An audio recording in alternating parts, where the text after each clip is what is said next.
వల్ల ఏం లాభం అంటారు? తెలంగాణ ప్రజలక కేసీఆర్ గారిని దేవడంలో మళ్ళీ లాభం. కానీ ఎట్ ద సేమ్ టైం నష్టం ఏంటిది అని అంటే గ్యారంటీలు, ప్రజలకు కావాల్సింది గ్యారంటీలు. ఈ కాంగ్రెస్ గ్యారంటీలను నమ్మి ఓట్లేసారు, ఈ కాంగ్రెస్ డిక్లరేషన్లు మోసపోయి ఓట్లేసారు, 420 హామీలకు నమ్మి ఓట్లేసారు. ఇలా అవి చర్చకు లేవు కదా. చర్చ ఏమైపోయింది?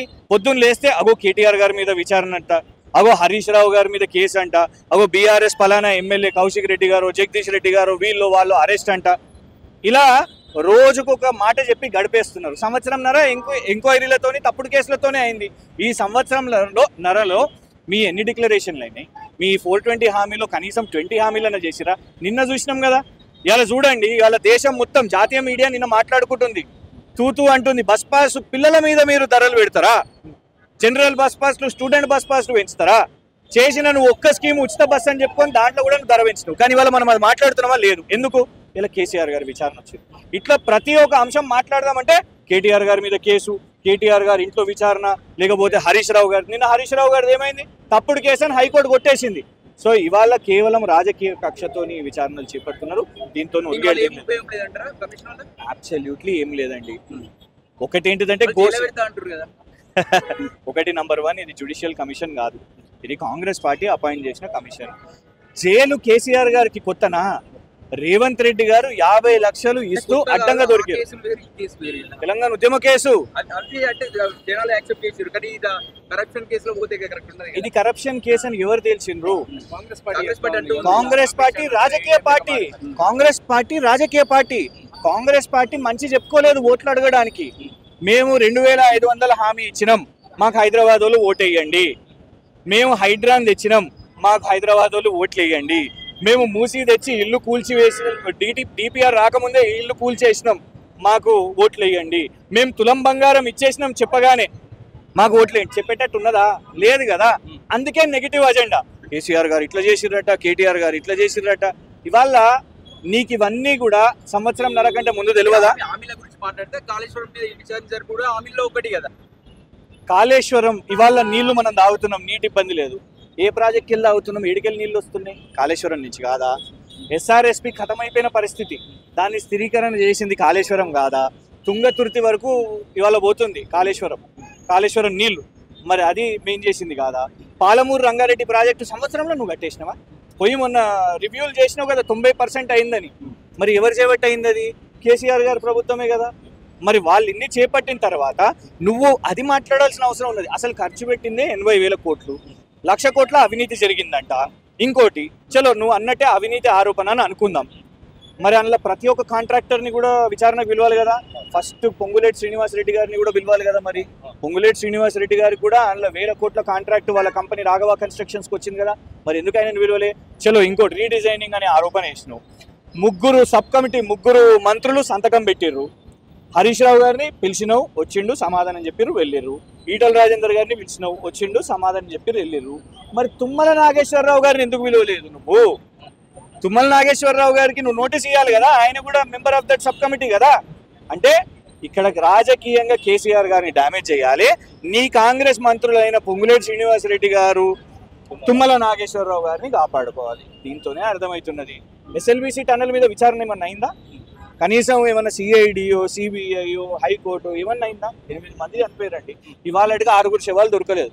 ఆంబర్ రిపోర్ట్ చెప్పింది ఇది కట్టకండి, ఇది కూలిపోయే పరిస్థితి ఉందని ముందే చెప్పింది. అయినా బేఖాతరు చేసి కట్టిర్రు. హంతకులు కాదా మీరు? నంబర్ 1. సుంకిశాల కొలాప్స్ అయింది, దాని మీద ఏమైనా విచారణ అయిందా? పోనీ కొడంగల్ కాంట్రాక్టు రాఘవ మేఘాకి ఇచ్చినావు, దాని మీద ఏమైనా విచారణ అయిందా? అది కాకుండా ఇది ఒకటే.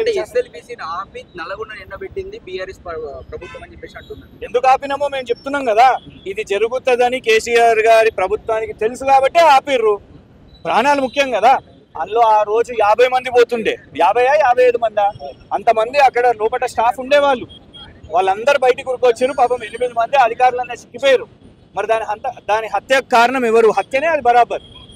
మేము ఆపినాము అని అంటే దానికి కారణం ఏంటిది? ప్రయత్నం చేసినాం, కొన్ని కిలోమీటర్ల సురంగం తవ్వినాం, ఈ రిపోర్ట్ వచ్చింది, ఇది వయబుల్ కాదు అని అసెంబ్లీ సాక్షిగా కేసీఆర్ గారు నిలబడి ఈ ఎస్ఎల్బీసీ ఏంటిదయా, ముంగడికి పోలేము, వెనుకకి రాలేము, ఎందుకు తెచ్చిరా అని చెప్పిరా లేదా? He is on record. అది చెప్పిండ్రు.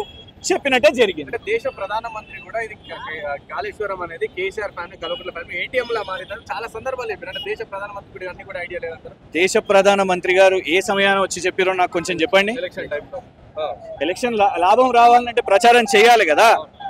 ఇంకోటి ఏమని చెప్పారు, నమ్మిరు కదా కేసీఆర్ గారు నన్ను కలవాలి, నాతో కలిసిపోవాలి అని అనుకున్నారు. కలిసిర్రా మరి? ఎలక్షన్లు అప్పుడు పోటీ చేసారు, వాళ్ళని థర్డ్ ప్లేస్ కి అయితే నెట్టినాము.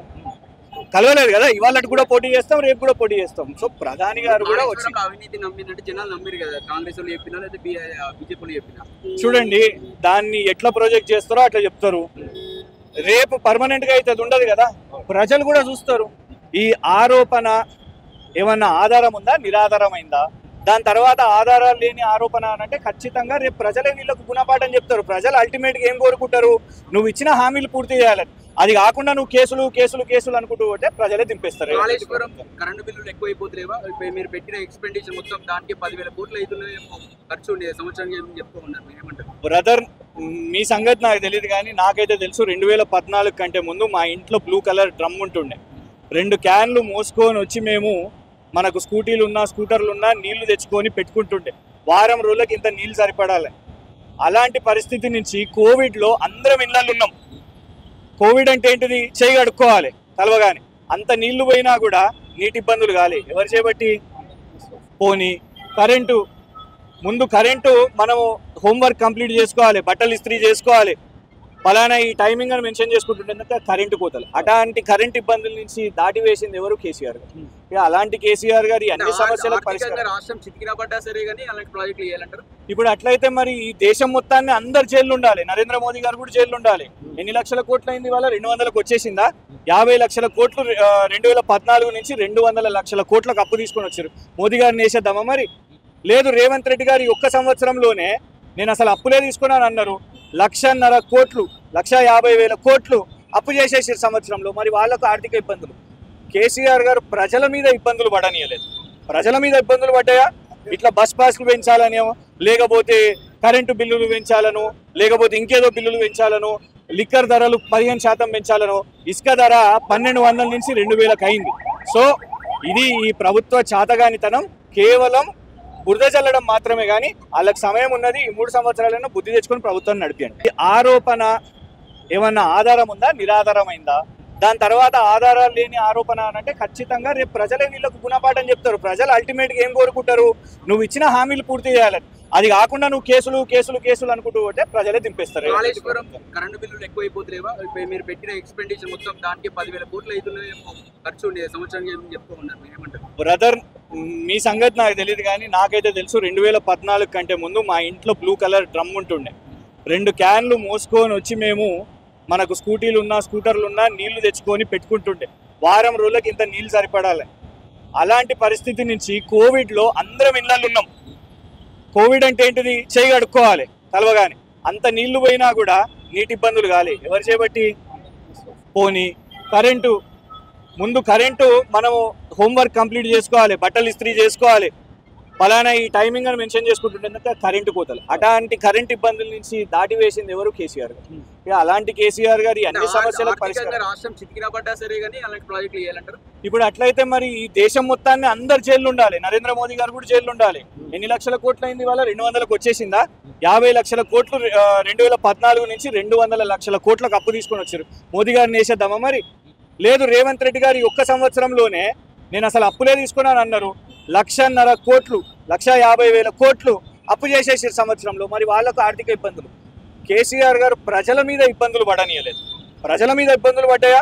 ఇట్లా బస్ పాస్లు పెంచాలనేమో, లేకపోతే కరెంటు బిల్లులు పెంచాలను, లేకపోతే ఇంకేదో బిల్లులు పెంచాలను, లిక్కర్ ధరలు 15% పెంచాలను, ఇసుక ధర 1,200 నుంచి 2,000 అయింది. సో ఇది ఈ ప్రభుత్వ చాతగానితనం. కేవలం బురద చల్లడం మాత్రమే కానీ వాళ్ళకి సమయం ఉన్నది. ఈ 3 సంవత్సరాలైనా బుద్ధి తెచ్చుకొని ప్రభుత్వాన్ని నడిపియండి.